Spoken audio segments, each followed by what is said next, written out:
যে বিয়ের বিষয়টাকে, একাধিক বিয়ের বিষয়টাকে এই সমাজ ডাইরেক্ট অস্বীকার করে, মানেই না। একাধিক বিবাহের বিষয়টা মানে না। এখন মানে না মানে কি? অর্থাৎ হয়তো অনেকে ঘোষণা দেয় না আমি এটা মানি না, কিন্তু চালচলন, আচরণ, উচ্চারণ, চিন্তা, চেতনা কোনোভাবে এটাকে মানে না, এটা স্বীকার করে না। আচ্ছা, শরীয়তের একটা বিধানকে যদি কেউ স্বীকার না করে, না মানে, হতে পারে দুনিয়ার আদালতে আমার তাকে জিজ্ঞাসা করতে হবে তুমি মানো কি মানো না। ও দেখবো খাইছে আমার কতল করবো, ওকে মানি। কিন্তু আল্লাহর কাছে ওই মানে কি মানে না এটার মানদণ্ড নাই। তাহলে ইমানদারের ভয়ের জায়গা তো ওই জায়গায়। তাহলে আমার চালচলন, আচরণে আমি আসলে দ্বিতীয় বিবাহের বা একাধিক বিবাহের বিষয়টা আমি স্বীকার করি না। আমি বলি না আপনি কাফের হয়ে গেছেন, কিন্তু না মানাটা যে কুফুর, এটার ব্যাপারে কোনো সন্দেহ আছে? কারো সন্দেহ করার কোনো সুযোগ আছে? এই ব্যাপারে হানাফি আহলে হাদিস কোনো ইখতিলাফ আছে? মতভেদ নাই। শরীয়তের যে কোনো বিধান, সুস্পষ্ট বিধান, এটা যদি কেউ না মানে তাহলে এটা তার ইমান থাকে কি থাকে না। যাই হোক, আমরা সহজ ভাষায় বললাম, হয়তো আমরা জবানে বলি না, কিন্তু আচরণে, কথাবার্তায় আমরা দ্বিতীয় বিবাহের বিষয়টা কেউ অস্বীকার করি, স্বীকার করি না। এটা কুফুর কি কুফুর না? 2 নম্বর বিষয়, যারা দ্বিতীয় বিয়ে করছে, পুরুষ হোক অথবা নারী হোক, কারো বাবা অল্প বয়সে মারা গেছে, তো মা তার জৈবিক চাহিদা পূরণ করা দরকার, সে তার দ্বীন ঈমান বাঁচানোর জন্য ছেলের কাছে বলছে আমার বিবাহ দরকার, আমার একটা বিবাহের ব্যবস্থা কর। এখন ছেলে মনে করতেছে আমার মার তো চরিত্র ঠিক নাই, বাবা বিয়ে করা দরকার, একাধিক বিবাহ করা দরকার বাবা।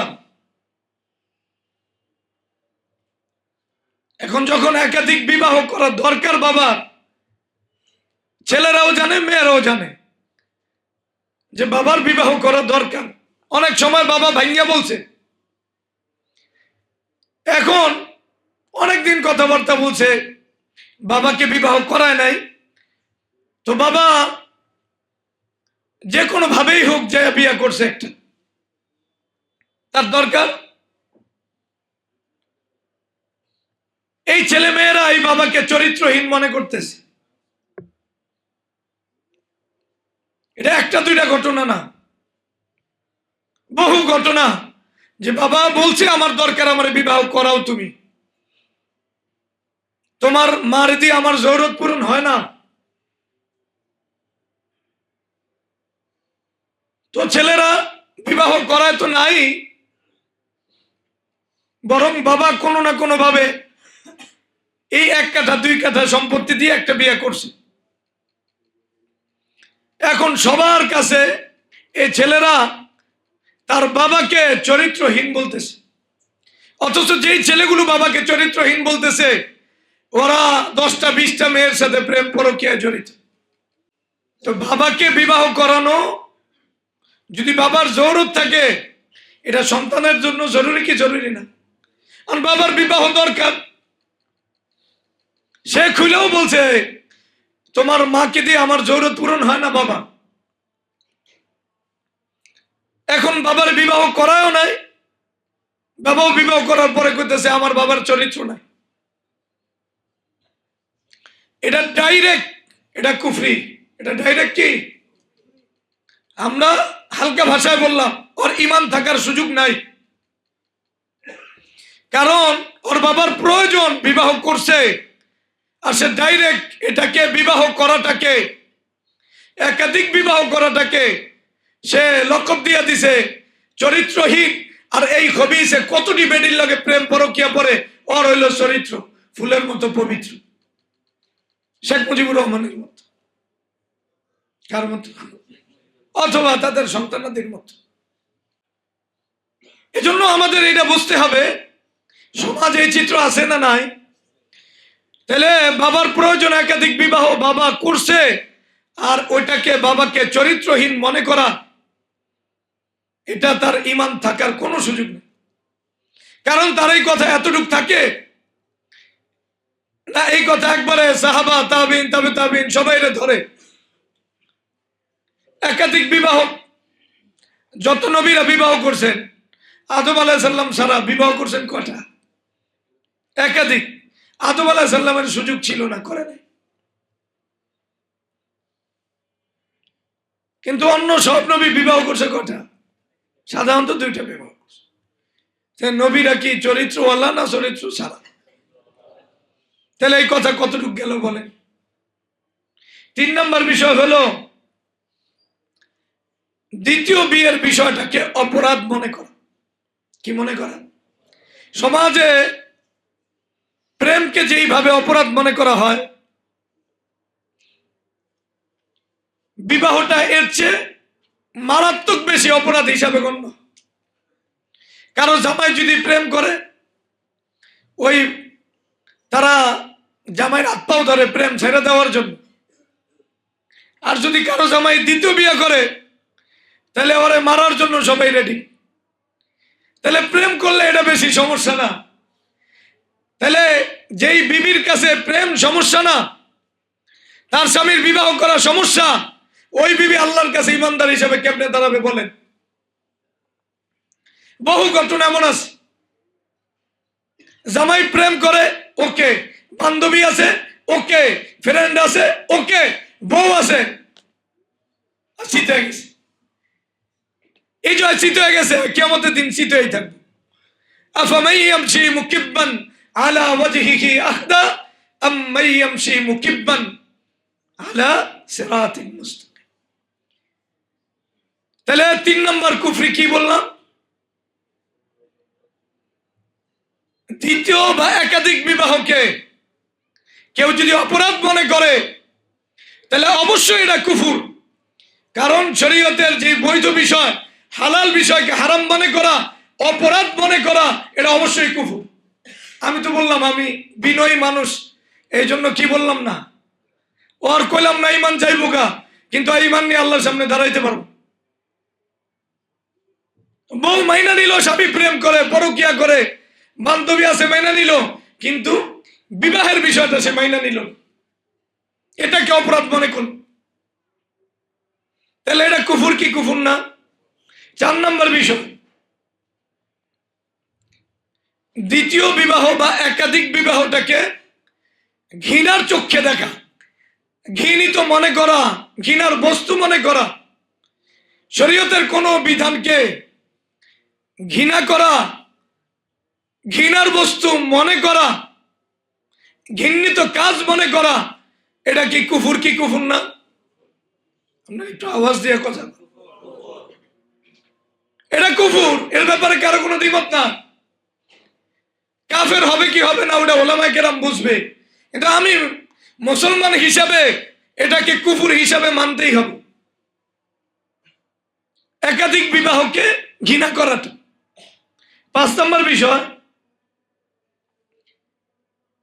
দ্বিতীয় বিবাহের বিষয়ে বা একাধিক বিবাহের বিষয়ে অশালীন মন্তব্য করা। সমাজে করে না? কথা বলে না? অশালীন মন্তব্য করে কি করে না? যা মন চায় তাই কর। তাহলে দ্বিতীয় বিবাহের বিষয়ে, একাধিক বিবাহের বিষয়ে কেউ যদি অশালীন মন্তব্য করে এবং এটাকে উম্মার কাছে বাজে ভাবে উপস্থাপন করে, এই নালায়েক কুফরিতে জড়িত। যদি ইসলামী শরীয়ত থাকতো, তাহলে হয়তো বিচারক তারা ডাইকা জিগাইতো, তুই এটা কইছস কেন, এতটুক জিগাইতো।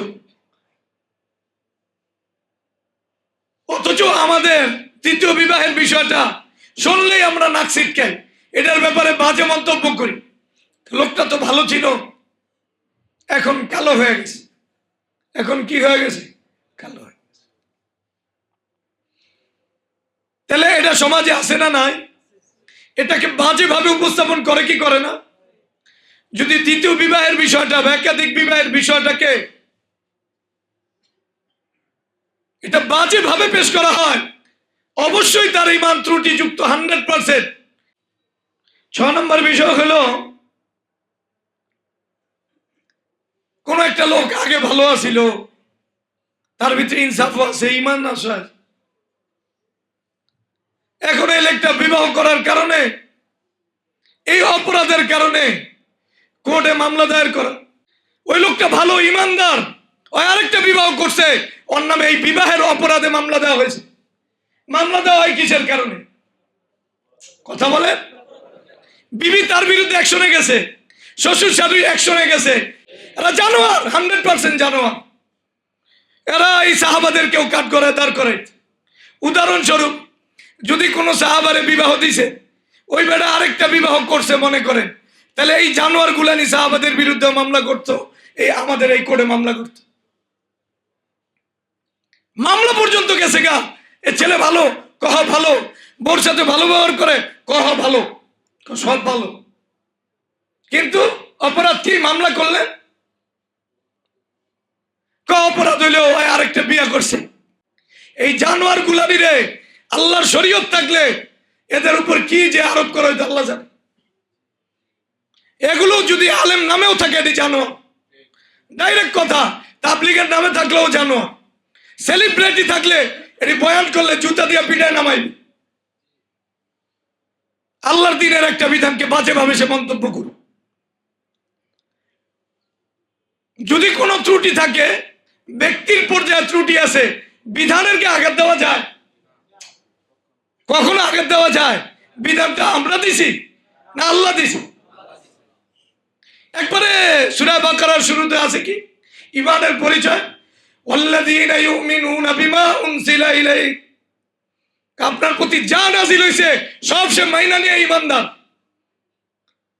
তো আল্লাহ রাসূল সাল্লাল্লাহু আলাইহি সাল্লামকে বিবাহের যে বিষয়টা, এটা আরেকদিন আলোচনার বিষয়। আল্লাহ এই বিবাহের বিষয়টা আল্লাহ নিজে করছে। কয়টা বিবাহ করব, কখন বিবাহ করব না, এই ফয়সালা আল্লাহ নিজে দিছে। যাওয়াজনাকাহা, আল্লাহ বলছেন আমি জয়নবরে আপনার সাথে বিবাহ করাই দিছি। কে কর? এরপরে কতজন বিবাহ করবেন, কতজন রাখবেন, ছাড়বেন, তুরজি মান তাশাউ মিনহুন্না ওয়া তুহি ইলাইকা মান তাশা ওয়া মান ইবতাগাইতা মিম্মান আযালতা ফালা জুনাহা আলাইক। আছে না নাই? এরপর আল্লাহ শেষে না করে দিয়েছে আর বিবাহ করা যাবে। তাহলে রাসূলুল্লাহ সাল্লাল্লাহু আলাইহি সাল্লামের যেই বিবাহগুলো আল্লাহ বলছেন করাইছেন, এটা কি এক নম্বর বিবাহ না এটা একাধিক বিবাহের ভিতরে আছে? আরে কথা বলে না কেন? তা আল্লাহ করাইছে যে বিষয়টা, এটার ব্যাপারে আপনি কি বললেন? দাড়ি রাখলে ইমানদার হওয়া যায় না, ভাব ধরে ইমানদার হওয়া যায় না। ইমানদার হইতে হয় ওয়াল্লাযীনা ইউমিনুনা বিমা উনজিলা ইলাইক, আপনার উপর যা নাজিল করছি এর ভিতরে এটা বদেহি কি বদেহি না? কিন্তু এটা যে ইমানের সাথে সংঘাত, এই বিষয়টা আমাদের কাছে নেই। এই যে মামলা দিল, আলেমরাও মামলা দিতেছে, ওই বলে আলেম জানোয়ার, জানোয়ার। সর্বনিম্ন হলেও বৈধ কাজে মামলা দেওয়া ভালো করে বুঝছেন। নিজের স্বার্থের জন্য মামলা দেওয়া, তাহাক্কুম ইলা তাগুত মামলা দেওয়া, এটা কাবায়ের থেকে তো মুক্ত না। আর এটা তো মুজাহিদদের মাসলাক অনুযায়ী এটা তো ঈমান ভঙ্গের কারণ। বৈধ কাজ, নিজের কোনো স্বার্থের জন্য মামলা দেওয়া, তাগুতরে বিচার সালিশ মানানো, এটা যে গুনার কাজ, এই ব্যাপারে কারো কোনো দ্বিমত না। কিন্তু আমি বললাম মুজাহিদদের ভিতরে, কোন দলদের ভিতরে ইখতিলাফ নাই, নিজের স্বার্থের জন্য মামলা মোকদ্দমা করা, মাজবুর না হয়ে মামলা মোকদ্দমা করা, এটা একবারে কুফরি। আপনি মাসলাক পড়ে দেখেন। যাই হোক, আমরা বলতেছি এটা অপরাধ, এটা অপরাধ, এটার থেকে নামবে না। আর কেউ যদি বৈধ মনে করে, কি মনে করে, মাজবুর হয়েও বৈধ মনে করে, তাহলে ওটা তো ঈমান ভঙ্গের কারণ। ওরা কোনো না আমরা অপরাধ মনে করি, তা মামলা দিছ কেন জানো? তাহলে এটা কুফরি কি কুফরি না?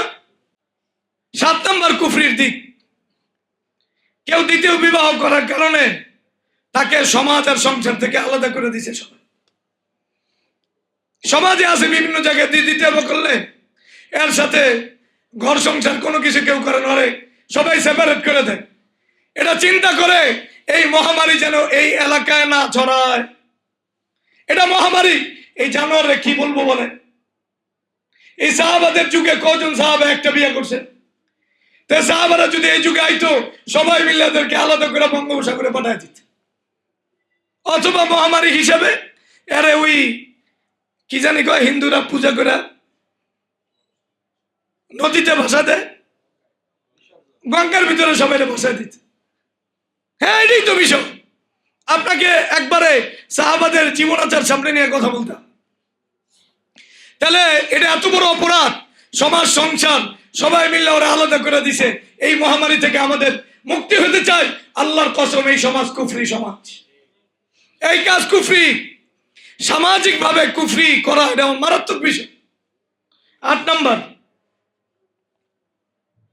দ্বিতীয় বিবাহের প্রয়োজনকে অস্বীকার করা। বলেন, দ্বিতীয়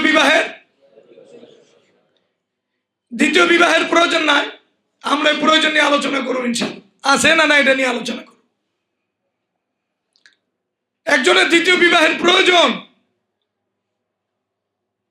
একজনের এক বিবিতে হয় না, তারপরও দ্বিতীয় বিয়ে সে মানে না। তাহলে যার উপর ওয়াজিব হয়ে আছে শরীয়তের বিধান, এই বিধানটা তার বিবি মানে না, তার সন্তানরা মানে না, তার আত্মীয় স্বজন মানে না, অথচ ওর উপর বিয়ে করা কি ওয়াজিব। তাহলে সে ওয়াজিবকে প্রত্যাখ্যান করছে কি করে না? তাহলে এটা কি ছোটখাটো? কেউ যদি ওয়াজিবকে প্রত্যাখ্যান করে, জানার পরে ওয়াজিবকে প্রত্যাখ্যান করে, এটা কি কুফরি না বাবা? কথা বলেন। তাহলে একজন মানুষের প্রয়োজন একাধিক বিবাহ, এরপরে আপনি অস্বীকার করলেন, কারণটা কি? আপনি দিনের কি বুঝেন? এই বিধানগুলো আমরা ঠিক করছি যে বিবাহ প্রয়োজন কার, কখন বিবাহ করা ওয়াজিব, এটা কি আমরা ঠিক করছি না একবারে কোরআন সুন্নাহ ঠিক করে দিছি? এমন কোন ফিকহ ফতোয়ার কিতাব নাই। আমি দেখলাম 4 আইম্মা এদের ভিতরে বিবাহ ওয়াজিব ফরজ এই বক্তব্য দেয় নাই, এমন কোন আইম্মা মাযহাবের কেউ বুঝলেন। এটা যেমন এক বিবাহের ক্ষেত্রে সত্য, একাধিক বিবাহের ক্ষেত্রেও কি সত্য। এখন এটার প্রয়োজনকে একবারে সমূলে অস্বীকার করা, আপনি জানার পরেও নির্দিষ্ট ঘটনার ব্যাপারে, এটা অবশ্যই কুফর। এটা কি 9 নম্বর কুফর। স্বামীর জিনাকে মাইনা নেয় কিন্তু স্বামীর বিবাহকে মাইনা নেয় না, কি না এই সমাজে? আমি জানি আছে, হ্যাঁ জানি। হুজুর আমি পোলা দ্বিতীয় বিয়ে করছি, একবারে নাম করলে অনেকে চিনব। কান্দে আর হুজুর আমার বিয়ে দরকার, বললো আমি 20-30 বছর ধরে থাকতে পারি না। আচ্ছা ধরেন 10 বছর ধরে থাকতে পারি না, মানলাম। বউ কয় যে তোমার টাকা দেই, তুমি যা হোটেলে থাকো, বিবাহ করো না, তোমার প্রয়োজন হোটেলে যা পূরণ করো। আর ওই বইয়ের বৈশিষ্ট্য কি? কোরআন পুরা কোথায় কি তর্জমা জানে, সারা রাত দোয়া করে, কান্নাকাটি করে, তাহাজ্জুদ পড়ে। এ আল্লাহর কত বড় দুশ্মন। ওপেন ওরে কয় তোমার টাকার তো অভাব নাই, আমার নামে যা সম্পত্তি আছে দিয়ে দিই, প্রয়োজনে তোমার প্রয়োজন পূরণ করলে যা কোথায় করো, হোটেলে যা পূরণ করো, প্রত্যেক রাতে 2 লাখ টাকা করে দিয়ে যাও। এই বউর লাগে আপনি কি গণর লোক, কি মামলা হবে? এই জানোয়ারের লোক। মক্কার কোন মুশরিক নারী এই কথা বলতে পারতো? এই জানোয়ার বলে তাহাজ্জুদ পড়ে, ওর বলে ঈমান আছে, এই দায়ভার কে নিবে? একটা দুইটা না, আরো ঘটনা আছে।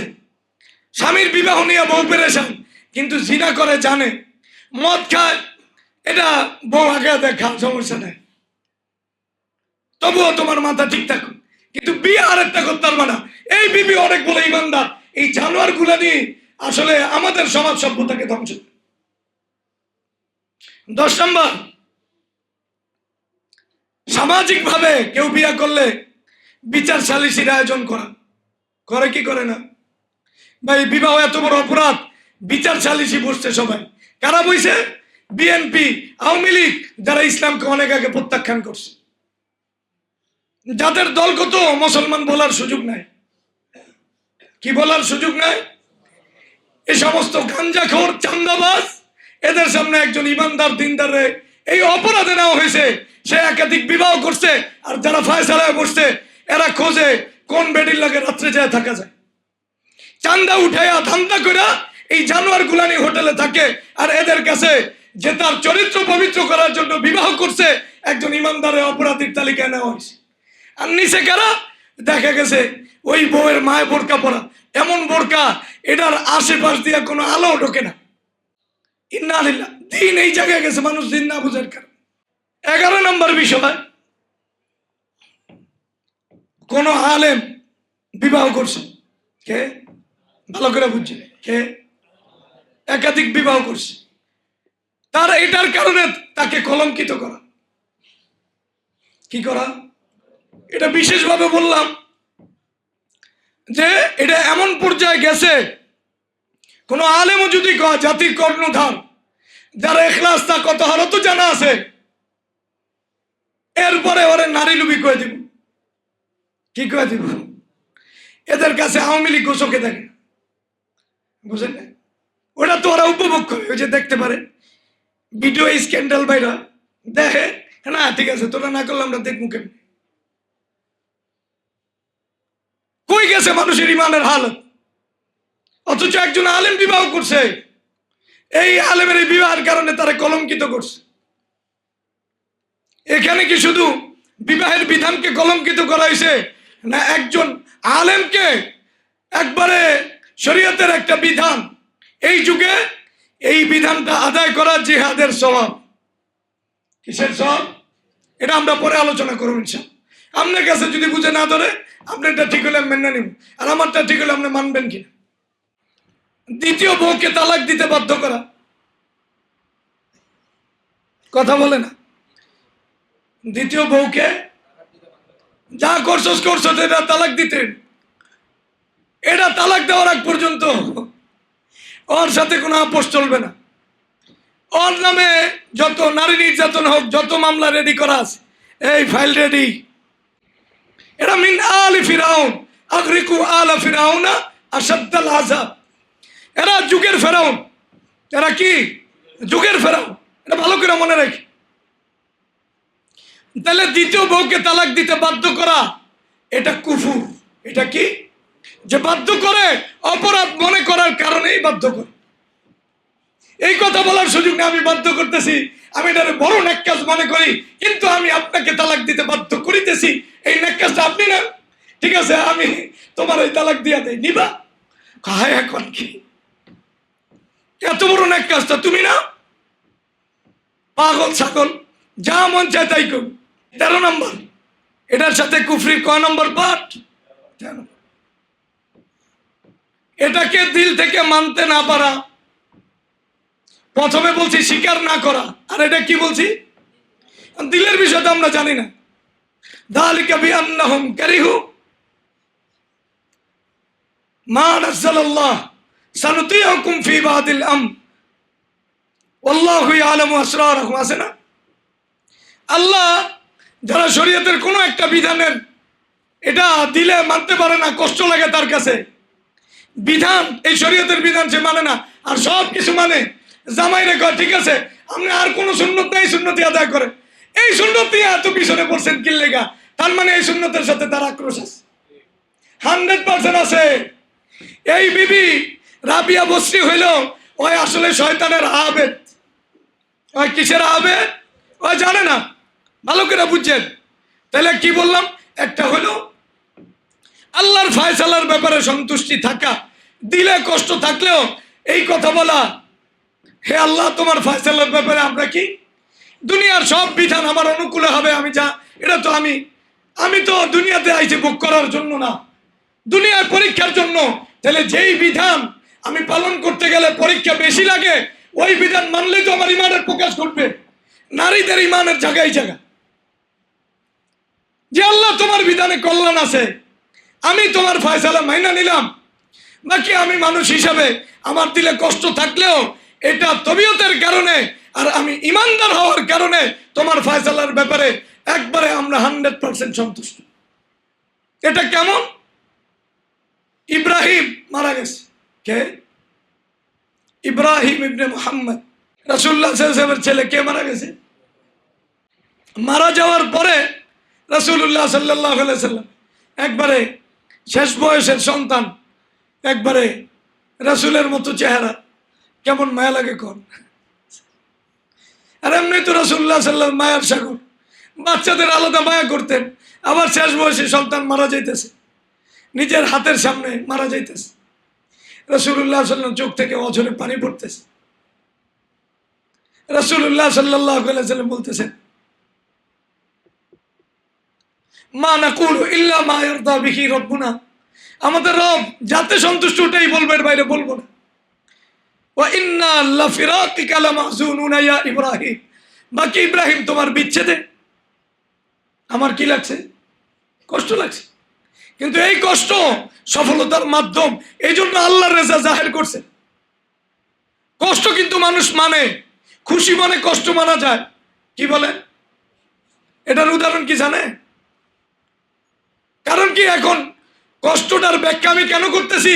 মহিলারা শরীয়তের বিধানকে একবারে অপছন্দ করে, মান্য নেয় না, এটা আমার তবিয়ত, জানো আর আমারে ভুল বুঝায়। এই মহিলার এর চেয়ে বেশি কষ্ট যখন এই বাচ্চা মারিয়েছে হয় নাই, ওর যখন সিজার করাইছে হয় নাই, তখন তুই সব মান্য নিছে, এটা নিয়ে ওর কোনো পেরেশানি নাই, ওই কষ্টকে ওই মান্য নিছে। কিরে তুই এটা মানতারলি না? ওইটা দিয়ে হাসি খুশি তুই মান্য নিলি, তুই আমারে ঘোল খাওয়াস, ফাইসলামির আর জায়গা বাচ্চা। তাহলে যেই মহিলা বলে আমার তবিয়ত, এই জন্য আমি মানতে পারতাছি না, আর একজন ইমানদার দাবিদার ওকে হওয়ার তবিয়ত, ওই জানোয়ার, দুই জানোয়ার একসাথে জমা হয়েছে। কারণ আমি বুঝি, বিষয়টা বুঝাইলাম, একটা হলো কষ্ট হওয়া আর কষ্টের সাথে খুশি যোগ হয় কি হয় না? তাহলে এই সিজার করার পরে মা কি হাসি দেয়, মাশাআল্লাহ সিতে গাইতে হাসি দেয় কি দেয় না? এটা কষ্ট, কারণ ওর প্রাপ্তি আছে। তাহলে আমার যে বোন, ওর জন্য কষ্টকর আরেকটা বিবি তার স্বামী গ্রহণ করুক, এটা আল্লাহর বিধানের দিকে তাকায় মাইনা নেওয়া তার ইমানদার প্রকাশ পায় কি পায় না? এবার আমরা মূল আলোচনায় যাই। তাহলে উম্মাহাতুল মুমিনিন রাসূলুল্লাহ এত ভালোবাসতেন, একটা মুহূর্তের জন্য প্রতিযোগিতা করতেন, তা তাদের উপরে আল্লাহ রাসূল সাল্লাল্লাহু আলাইহি ওয়াসাল্লাম কি এর 11 বিয়ে করছে, আল্লাহ রাসূল আরো অনেক বেশি বিয়ে করছে।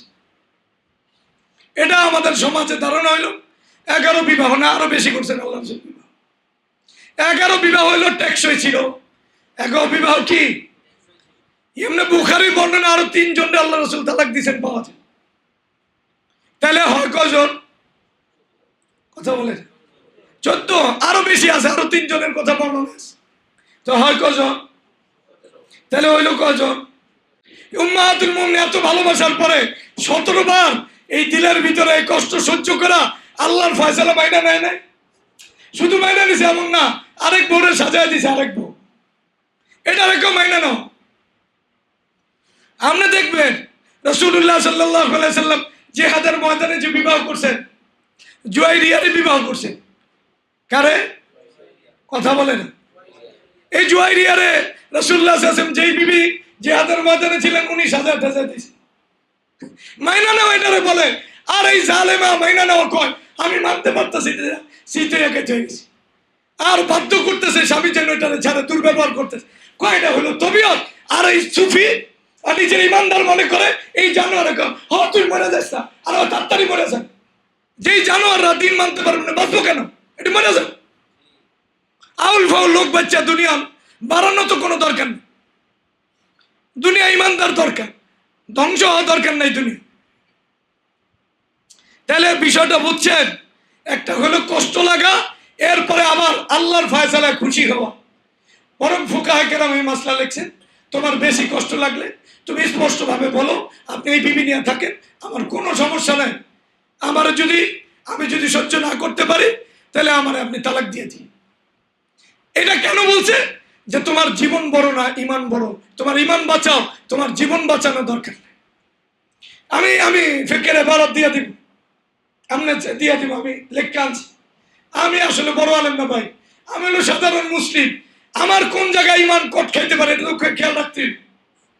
ফোকা কেরাম লেখছে তুমি ইমান বাঁচাও, তবু তোমার কি নষ্ট করো না, ইমান নষ্ট করো না। তোমার সংসার বড় না ইমান বড়, বলো।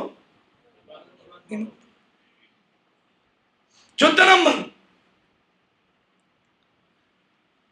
বিবাহের কারণে সন্তানরা বাবাকে পরিত্যাগ করা, বলে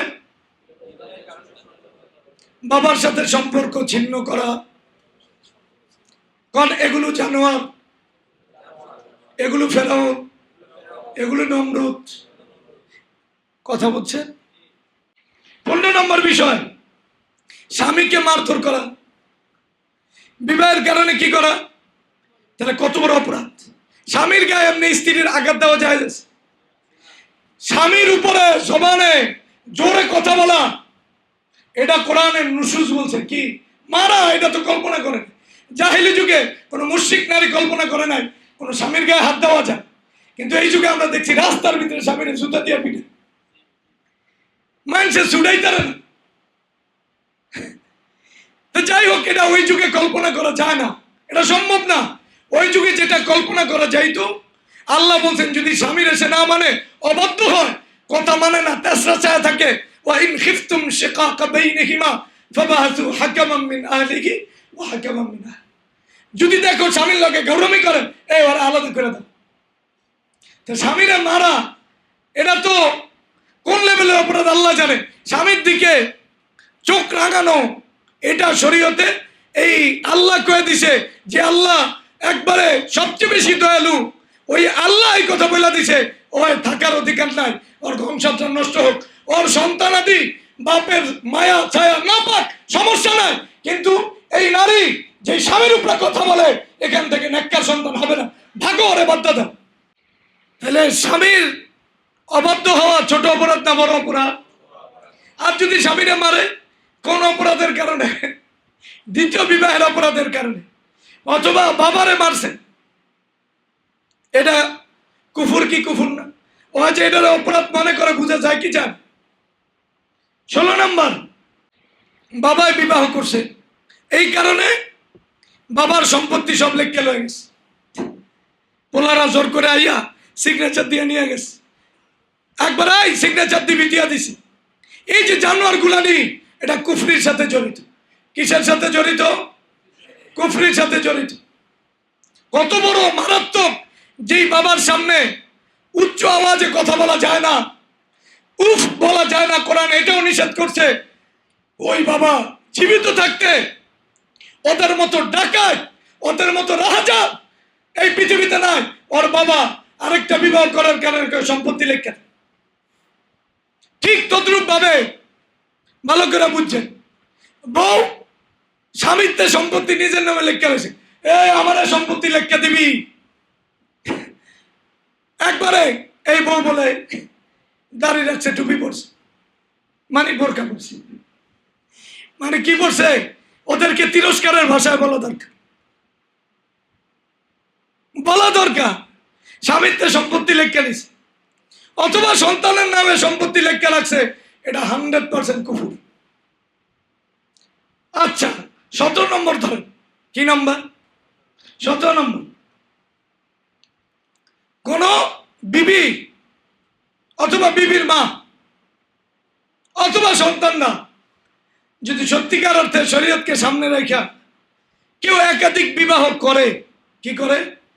একাধিক বিবাহ করে। এখন বউ এটা মনে করে, হায় আমার শেষ, আমার কি হবে, আমার সন্তানের কি হবে, আমি তো শেষ, মাথা থাবড়া হাতে থাবড়া, আমি গেলাম রে। কনা কেউ মারা গেলে ওইভাবে মাতম করে না, স্বামীর দ্বিতীয় বিয়াতে যে হারে মাথা চাপড়া বুক চাপড়া, এই জানোয়ার হয় কুফরিতে লিপ্ত, এই জানোয়ার কুফরিতে লিপ্ত, কুফরিতে লিপ্ত। শরীয়তের একটা বিধান, ওই রাজ্জাক কারে মনে করে? স্বামী রে। ওই গেল, ওর সন্তান গেল, ওই তার মানে দিলের কথা বাইরে আইছে, ওই রাজ্জাক ওর স্বামীরে মনে করে, স্বামীরে মনে করে, স্বামীর ওর মালিকেরা মনে করে। তাহলে এই জানোয়ার যেই নারী ও যদি বোরকাও পরে নামাজ পড়ে ওরা জুতা দিয়ে পিড়ায় তওবার দিকে আনা দরকার। আরো আরে বয়ে বয়ে পূজা করে আমিও কিছু লোক, মেজাজটা খারাপ লাগে না? ওই দিনটা কি বুঝলো যে মাতম করে এই বিষয় নিয়ে আমি গেলাম, আমার কি হবে, আমার সন্তান ওর আল্লাহকে রাজ্জাক মানে হয়, কথা বলে না রাজ্জাক মানে। আর ওই স্বামী মিল্লাকে আরে না তুই বাচ্চা থাক না, তুই তাড়াতাড়ি মর জানোয়ার, আমি মারতে পারি না জায়েজ নাই দেখা, নালে চাই তুই বলেছে, কথাই বোঝে না। তাহলে 17 নম্বর কথা বুঝে আসছে। 18 নম্বর, কেউ যদি একাধিক বিবাহকে ঘৃণা কইরা উপরে দিয়া হাসি দিয়া বলে এক বিবাহ উত্তম, আসলে দিলে কি একাধিক বিবাহের ঘৃণা, আর উপরে দিয়া কয় ইমাম শাফি আলাইহির রহমান এক বিবাহ উত্তম কইছে, কিন্তু আসলে দিলের ভিতরে কি আছে? ঘৃণা। বিন বাজ রহমাতুল্লাহ আলাইহি বলেন খারিজুন মুরতাদ্দুন আনিল বিল্লাহ, এবং এটা একমত দুনিয়াতে হয়তো ইরতিদাদের ফয়সালার জন্য আর জিজ্ঞাসা এই তোর দিলের ভিতরে কি আছে, অতক খাইছি তোর বাড়ি রেডি, এখন না আমি তো হুজুর এটা জীবন না, ঠিক আছে আল্লাহর কাছে যায় কইছে ইয়াউমা তুবলা সারাইর ফামা লাহু মিন কুওয়াতি ওয়ালা নাস। তাহলে আমরা নিজেদের ঈমান বাঁচাইতে ও আল্লাহর কাছে ঈমান নিয়ে উঠতে পারবো না, দিলে ঘৃণা আর উপরে দিয়া কয় দ্বিতীয় বিবাহ কি মুস্তাহাব। কই ইমাম শাফি কইছে, ইমাম শাফি আলাইহির রহমান তো বিবাহরে অগ্রাধিকার দেয়ই না, এক বিয়ারই অনুমতি দেয় না জরুরত ছাড়া। কইছে কারো ইবাদতে যদি ত্রুটি হওয়ার সম্ভাবনা, ওর বিয়া না করে ও ইবাদত করবো, তাই বেটা মোটে এক বিয়ার অনুমতি দেয় না, তো বেটা দুই বিয়া কইব, তাহলে মুস্তাহাবের কি অর্থ এটা তো আগে বুঝতে হইব। 19 নম্বর, বিয়াটাকে উপহাসের বস্তু বানানো। কি বানানো? যে বিবাহ করছে একাধিক ওরা নিয়ে ঠাট্টা করা, তির্যক মন্তব্য করা, এটা কুফর। এটা কি? 20 নম্বর, একাধিক বিবাহর বিষয়টাকে কেউ যদি একাধিক বিবাহ করে এটা যৌনতা হিসাবে আখ্যায়িত করা, যে একাধিক বিবাহটা যৌনতা কর, একবারে ডাইরেক্ট আমার সামনে বলতেছে এ তোর আরো লাগলে কো আমারে ক্ষতি, তুই তো আমার চাহিদাই পূরণ করতে পারস না। তাহলে এটাকে যৌনতা মনে করে কি করে না? আমাদের দেশে এটারে বৈধ যৌনতা বলা হয়। কি বলা হয়? ইন্না লিল্লাহি ওয়া ইন্না ইলাইহি। কিরে বাবা তুই এটা যৌনতা করলি, যৌনতা কারে তুই জানোস? বিবাহের সাথে এই পৃথিবীর সবচেয়ে নাপাক শব্দ যৌনতা মানে জিনা না? বাংলায় যৌনতা কি বোঝে? ওর লাগে আমার লাগে যৌন সম্পর্ক রহিয়াছে, এটা কার ব্যাপারে বলে? যারা বিয়া করছে। কথা কেনা, তাহলে এটারে যদি কেউ যৌনতা মনে করে ওর ঈমান আছে না হয় কুফরিতে জড়িত। ভাই আমি যেই কারণ কইতেছি এটি আছে না নাই? মানুষ জানে যে আমি আসলে এমনি বিবাহেরই আগ্রহ দেই না, দুই বিবাহ এই আগ্রহ দেওয়ার পক্ষে আমি যে দিনের কাজ করে দিনের কাজকে প্রাধান্য দেই সামাজিক প্রেক্ষাপটের কারণে, কিন্তু আমার ঈমানের মাসলা সঠিকটা আমাকে বলতেই হবে। কেউ একাধিক বিবাহ করছে, কোন ইমাম সাহেব তো মুসল্লিরা কমিটি মিল্লা ওরা ইমামতি থেকে অব্যাহতি দিয়েছে। হ্যাঁ অনেক কমই মাদ্রাসা আছে, ওখানে কোন হুজুর বিয়া করছে তো ওই হুজুরের মাদ্রাসা থেকে অব্যাহতি দিয়ে দিছে, কোথেকে অব্যাহতি দিয়ে দিছে। কত বড় অপরাধ, ওই ইমামতি পদের অযোগ্য, অথচ বিয়াটা ইমামতি পদের জন্য সহায়ক। যে ইমাম একাধিক বিয়া করছে দেখবেন ফুকায়ে কেরাম সর্বশেষে বিবাহকে আনছে। বিবাহিত লোকের ইমামতি উত্তম না বিবাহ ছাড়া? কথা বলে না এ ব্যাপারে মাসলা এক কি এক না সবার? তা যদি এটা বিবাহ করলে ইমামতির মর্যাদা বাড়ে, তা 2, 3, 4 করলে ওর মর্যাদা বাড়বো না কমবো? যারা মসজিদে নববীর ইমামতি করছে এরা কেউ কি 4-এর নিচে বিয়া করছে? আল্লাহ রাসূল সাল্লাল্লাহু করে নাই, খোলাফায়ে রাশিদিন কেউ 4-এর নিচে বিবাহ করেন। তাহলে মসজিদে নববীর ইমামরা কয় বিবাহ করছে? এর লাগে মজবুত ইমামতি আছে।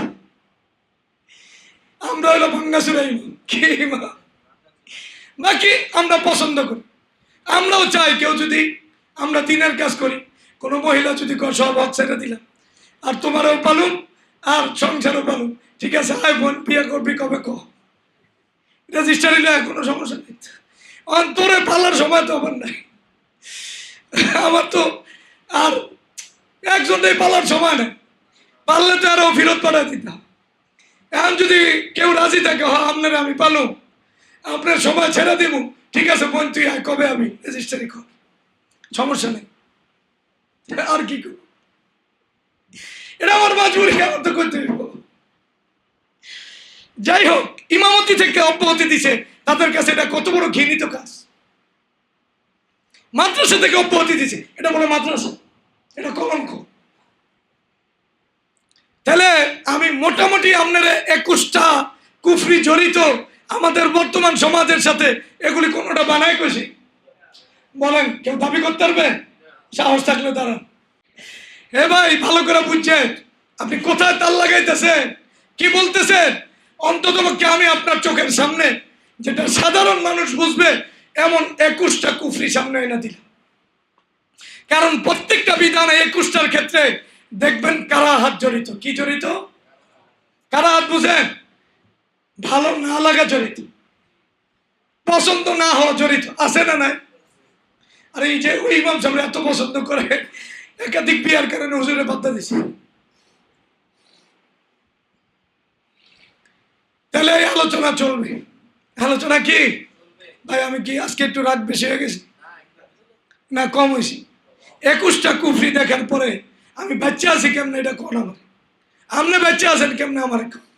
আপনি যদি কন আমি রাগ বেশি হয়েছি, আমার কথা বলতে পারতেছিলাম না, শহীদ হয়ে গেল আজকে, কথা কম নিয়ত করছি, যা আছে আছে, তবুও যেন এটা জান্নাতে যাওয়ার মাধ্যম। আল্লাহর দিনকে এইভাবে আঘাত করতেছে এই জাতি, এই সমাজ, এই পরিবার, এই সন্তান, এই বিবি, এই পিতামাতা, আর ওদের বিরুদ্ধে আমরা যদি কোনো কথা না বলি, ওদেরকে দিল থেকে গ্রহণ করি, আল্লাহ আমার ব্যাপারে বলছেন তোরা হেদায়েত দিব না। ইয়া আইয়ুহাল্লাযীনা আমানু লা তাত্তাখিযু আবাআকুম ওয়া ইখওয়ানাকুম আউলিয়া ইন ইসতাহাব্বুল কুফরা আলাল ঈমান ওয়া মান ইয়াতাওয়াল্লাহুম মিনকুম ফাউলাইকা হুমুজ যালিমুন। দেখো, তোমার বাবা মা, জ্ঞাতি গোষ্ঠী, আত্মীয় স্বজন যদি কুফুরকে পছন্দ করে, কুফুর ইস্তেহবাব মানে হলো কুফুরকে প্রাধান্য দেয়। কাকে প্রাধান্য দেয়? কুফুর। এরপরও যদি তার কথা তুমি মানো, দিলে তাকে জায়গা দাও, তাহলে তুমি জালেম। এজন্য আমি বললাম আমি কঠোরতা করি না। 21টা কুফরি সামনে আসার পরে আমি এখনো বসে রয়েছি কেমন? আমরা কোন এটা আল্লাহর বিশেষ দয়া অথবা আমাদের ইমানের দুর্বলতা, দোনোটাই সহি। আল্লাহ আমাদের দ্বীনের সহি বুঝদান করুন।